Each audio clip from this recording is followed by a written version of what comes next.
কর দিয়ে কি গালে দাও, একটু গালে দাও, পরে আগে খেয়ে দাও না, কালে ছবি তুললে হবে। আমার দাও, খেয়ে দেখবি বাবা এত গরম না, ওই অল্প অল্প অল্প করে গালে দাও।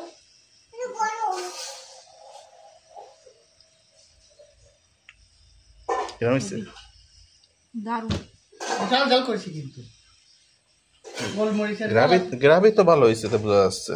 খেয়ে দাও, খেয়ে দাও, গালে দাও না।